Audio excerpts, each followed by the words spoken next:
ታሪክህን እወቅ ክፍል 3.1 ታሪክህን እወቅ የሚለውን ፕሮግራም የሚያቀርብላችሁ ጓዱ ግርማይ ነኝ። ይህን ፕሮግራም የማቀርብላችሁ ባለፈው ክፍል 2 ስለ ይሁዲት ጉዲት በመጨረሻ ላይ በከፍተኛ ገለጻዎች አቅርቤላችሁ ነበር። ዛሬ ደግሞ የይሁዲት ጉዲትን ያወላለድ ሁኔታና ቤተሰቦቿ እነማን እንደነበሩና ከ850 ዓመተ ምህረት እስከ 891 ዓመተ ምህረት የነበረውን ያገዛዝ ሁኔታ እንመለከታለን። በዚህ ክፍለ ጊዜ የማቀርብላችሁ ስለ ይሁዲት ጉዲት ያገኘሁትን ተጨማሪ ታሪክ ይሆናል። ስለ ንግስት ይሁዲት ዘመነ መንግስት እንዴት እንደነበረችና በይሁዲት ዘመነ መንግስት የክርስቲያንን መንግስት የገለበጡና የደመሰሱ የአክሱም ቤተክርስቲያን ያቃጠሉ የክርስቲያኖችን ግዛት ሽረው የራሳቸውን ግዛት እንዴት እንዳጠናከሩ እንመልከት። ቤተ እስራኤሎች ይሁዲትን በአንድነት ረድተው እርስ በራሳቸው ተባብረው ክርስቲያንን መንግስት ገርሰው ይሁዲትን አነገሱ። ስለዚህ ነገር እውነተኛው መረጃ በአብርሃና በአብጽሐ ዘመነ መንግስት በአባ ሰላማ ወይም በፈርሜንጠስ በሚባለው ሃይማኖት መሪ የክርስቲያን ሃይማኖት አስተምረው በአክሱም መንግስት ዘንድ ተቀባይነት አግኝተው እንዲኖሩም አደረጉ። እነሱም ስለ ቤተ እስራኤሎች እንዲህ ይሉ ነበር። እነዚህ ቤተ እስራኤሎች ቀድሞ ከኢየሩሳሌም ወደ አክሱም ማለትም ወደ ኢትዮጵያ ሸሽተው ተሰደዱ። በግዳጅ ተገደው እንደነበሩና እንደመጡም አሁንም ደግሞ ከአክሱም ወደ ሌሎች ክፍለ ሀገሮች መሸሸትና መሰደድ ግድ ሆኖባቸው አሁንም ቢሆን እነዚህ ቤተ እስራኤሎች ፈላሾች ተብለው ወይም ፈላሲያን ማለት ሀገሩን ለቆና ትቶ ሄያጅ ማለት ነው። ይህን ስም ባለፉት ክፍለ ጊዜዎች በሰፋ ባለመንገድ ዘርዝሬ አቅርቤ ነበር። ከነዚህ ከተሰደዱት ቤተ እስራኤሎች መካከል አንዱ ጊዶን ሰባተኛው የሚባለው የላስታው ገዥ የነበረው የሆነው የቤተ እስራኤል ተወላጅ የሆነው ገዥ ነበር ይባላል። በዚያን ጊዜ በቤተ እስራኤላውያን በጊዶን ግዛትና አስተዳደር ላይ ሳለ ከባድ የጥፋት ጦርነት ዘመቻ ተካሂዶ እስከ አጼ ይስሐቅ ዘመነ መንግስት ድረስ ጊዶን ሰባተኛው እየገዛ ነበር። ይህም ጊዶን የተባለው ሰባተኛው ገዥ የነበረው በሰሜን በወገራ በወልቃይት በጠገዴ በጎንደር በመላ ደንቢያ በቋራ በአጠቃላይ በተከዜ ወንዝና በአባይ ወንዝ ሸለቆና በጣና ባህር ሐይቅ ሁሉ እንደ ታላቅ ንጉስ ሆኖ አገር ገዥ ነበር ይባላል። ጊዶን ዋና መንገሻው ከተማው በሰሜን ክፍለ ሀገር በጠለምት ወረዳ ጭንፋራ ኢሉስ በምትባለው ገጠር ነበር። ጊዶን ሰባተኛው ከታወቀችው ኤስቴር ኢልአል የተባለችውን የቤተሰብ አግብቶ 3 ልጆች ወለደ። የልጆቹም ስም በጣም ያማረችውና የተዋበችው ይሁዲት፣ ሙሴና ዳዊት የተባሉት አንዲት ሴት 2 ወንዶች ናቸው። ይሁዲት የተባለችው በአባቷ በጊዶን ሳይሆን በእናቷ ተሰይማ ስሟ ይሁዲት ወይም አስቴር ተብላ ተጠራች። እንግዲህ ከዚህ ርዕስ እንደተረዳነው ይሁዲት የተወለደችው ከገዢው ከጊዶን ሰባተኛው ሲሆን ስሟ ሁለተኛዋ ስም አስቴር እንደሚባል ነበር። አሁን ደግሞ የንግስት ይሁዲት ዘመነ መንግስት ከ850 እስከ 891 ዓመተ ምህረት ድረስ ምን እንደነበር እንመልከት።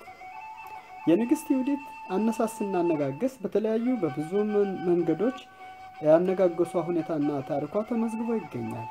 በኢትዮጵያ ንግስታት ታሪክ የሰራችው ሁሉ ስራ ድርጊቷም ሁኔታዋም እየተገለጸና እየታወቀ ነው ይባላል። ምክንያቱም በአንዳንድ ጊዜና ዘመናት ያካሄደችው የዋናው ታሪካዊና የማህበራዊ መደቦች ደረጃዎቹ በኢትዮጵያ ቦታን፣ ጾታን፣ እድሜን፣ ቋንቋን፣ ሃይማኖትን፣ የባህልን፣ የሙያን ልዩነት ሁሉ የይዘትን ቁም ነገሮችና የመረጃ ምንጮች በሙሉ ተመዝግበው ባለመገኘታቸው እንጂ ከአጼ ገብረ መስቀል ዘመነ መንግስት እስከ ይሁዲት አነሳስና አነጋገስ ስለ አክሱም ቤተ መንግስት ብቁ ሆኖ የሚታወቅ ታሪክ ይመስላል። ነገር ግን ከአጼ ገብረ መስቀልም ሆነ ከይሁዲት ንግስት ነገስታት ሆነ ስለ እቅዳቸውና አመለካከታቸው የሥራ መስመር ስለመፈጸማቸው ታሪካዊ ተግባር ብዙ የሚታወቅ በየጊዜውና በወቅቱ ያደረገችውን ሥራ ሁሉ አልተመዘገበም እንጂ እርሷ የሰራችው በትክክል ነበር ይባላል። የሰራችውም የነበረ ስለዚህም ጥሩ እንደነበር ይጠቀሳል። ይህ ዘመንም ጥሩ ነው ተብሎ ይታወቃል። የነበረው ምክንያቱም በዚያን ጊዜና በወቅቱ በአክሱም መንግስት ጋር ግንኙነት የነበራቸው አገሮች የቆስጣንጥንያንና የአረብ አገሮች ታሪክ ጸሐፊዎች የራሳቸውን የሀገራቸውን ታሪክ እያሟሉ ሲጽፉ አንዳንድ ጊዜ እንኳን ስለ አክሱም መንግስት ስለ ይሁዲት አነጋገስ አይጽፉምና አያነሱም ነበር። ግን በበጎ አስተያየት እንደ ሁኔታው ጽፈውና ሰጥተው ይገኛሉ።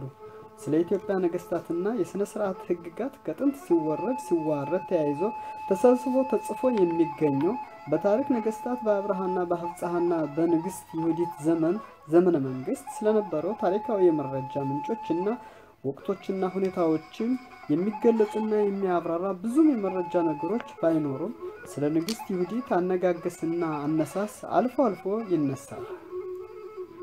የብዙዎቹንም ታሪክ ነገስት ጨምሮ ወደ ዘገቡና ወደ ጻፉት ዝርዝር ውስጥ ከመግባታችን በፊት ስለ ላስታው ገዥ ስለ ሰባተኛው ጊዶንና ዝናዋ ለታወቀው ለመልካሚቱ ሴት ልጅ በአፈ ታሪክ ግልጽ ሆኖ ስለሚነገረው እና በቆየው ጽሑፋቸው ተመዝግቦ በልዩ ልዩ ሀተታትና የታሪክ መረጃ ምንጮች በሆኑት አስተውሎ ለማወቅ ይቻላል፣ መረዳትም ይቻላል።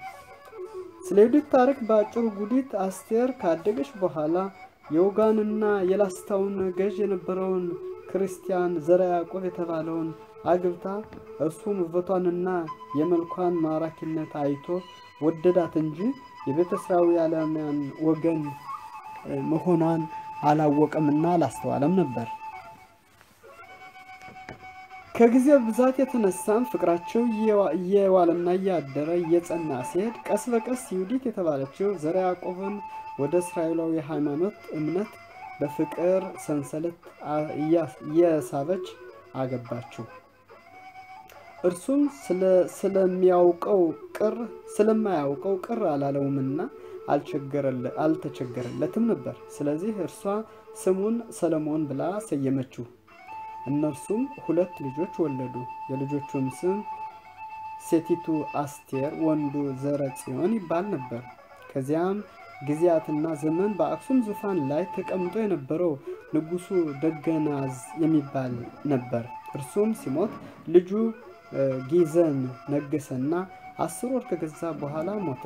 ነገር ግን አንበሳው ድም ሕፃን ልጅ የነበረው መንግስቱንም ይዞ ለማስተዳደር የሚችል ልጅ ስላልነበረው በዚያም ጊዜያትና ወቅትም እየተነገረና እየተስፋፋ የነበረው ትንቢት ስለነበር ከሰሜን በኩል አንዲት ሴት ንግስት ትነግሳለች፣ በዙፋኑም ላይ ተቀምጣ በመላው ኢትዮጵያን አንድ አድርጋ ትገዛለች የሚባል ትንቢት ስለነበር የጥንቱንም ወሰን ታስከብራለች የሚል የትንቢት ንግርት ነበር።